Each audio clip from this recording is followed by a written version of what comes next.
Alright, hello everyone. Today I'm going to be going over another command in the command series, the Minecraft command series. Today we're going to be going over the clone command.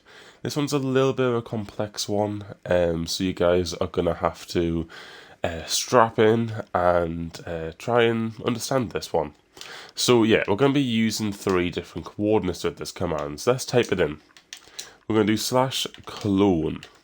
First of all, it says clones block from one region to another. So if I just quickly see, I just make a little what's it doing that for? If I just make a quick little like pillar or something here and try to copy this over to somewhere else, just like this, make it a little bit smaller so I don't mess it up. But essentially what I could do is I could there we go. So if I come on this side, I can essentially go clone, and then it says right down on the left hand side there, you can see begin X, Y, and Z. So that essentially is where you want to, essentially we'll have a begin and an end coordinate. So that's the range, essentially. You essentially drawn a box around them coordinates, and that is your little area at which you're going to copy. And then there's the destination coordinates, which is the starting area, or the begin area at which it will paste. So we're going to do begin as where we currently are with these 3 little tildes, and then we're going to put another 3 in, but this time we're going to make the X value 3 blocks away, the Y value 3 blocks away, and the Z value 3 blocks away. This should now be, well, yeah, 3.5 blocks in front of us or something like that, above us as well. So that essentially I'm including this pillar in front of us. Then the destination, we're going to make a paste however many blocks away. So let's just say 10 blocks away from where I currently am, and 10 blocks away. Let's just do one direction. Let's just do that. Okay. So if we just do this right now, you see it pastes it right there. It pastes it around about 10 blocks away, and it includes the entire area of this. Now that's not just it though. There are some other commands down here, like filtered, masked, and replace. Okay, so I actually got my website back up right now because I have never used this, but I guess it might be important to some of you guys.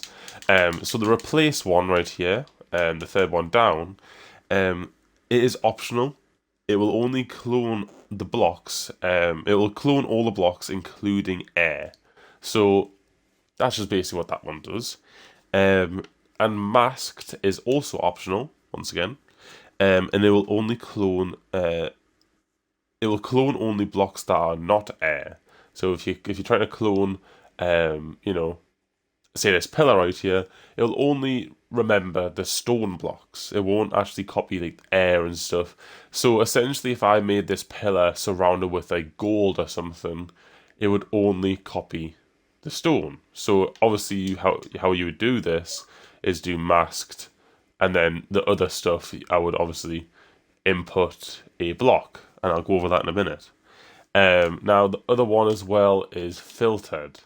So filtered is it will clone only blocks that match the tile name. So obviously we'll go over that as well.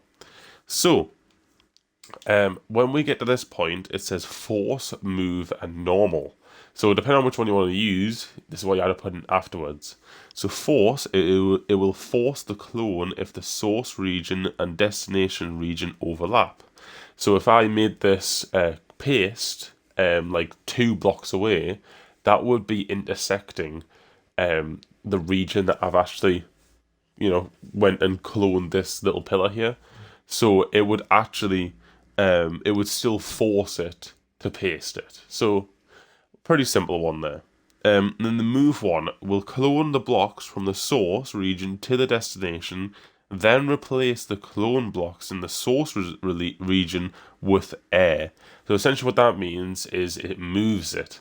So it doesn't just, as we've seen at the start, where I copied and then pasted it, and it kept the original, it actually just deletes the original. So if I were to do this right here, and then do move, for example, move, and then we'll do stone. Like that. Oh, we need to add more. Let's see, I've never really done this that much. 0. There we go. So it just moves it, but it doesn't keep the original, as you can see there. So I did quite a lot right there. I know. Essentially, after you input one of the three, either move, force, or normal, you have to input a block that you want it to be. If I made this, say for example, diamond ore, or diamond block, for example, and then put a 0 on the end, you have to put the 0 on the end because it's a tile data thing. It's just how you do it. It would actually not clone anything because there's no blocks in the range that are diamond blocks. Because I put stone, it remembers to move the stone. That's how it basically works. Then we have the 1 over force or 1 over move. Now it's normal. We'll clone the blocks from the source region to the destination region. So literally, it's just the normal one. It has nothing different about it. So the force one is essentially forcing it to clone no matter what. The move one is deleting the original. That's how you can kind of remember that.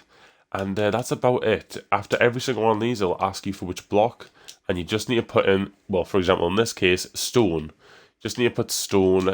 All this stuff after the coordinates is literally just additional. So you guys don't really have to worry about this in the long run. But I want to go over it anyway. And this filtered stuff, mask replace, are very similar in how they work, but if you are curious on how to use this clone command advanced, then you now know how to. So thank you guys for watching, and I'll see you guys in the next one. Bye bye.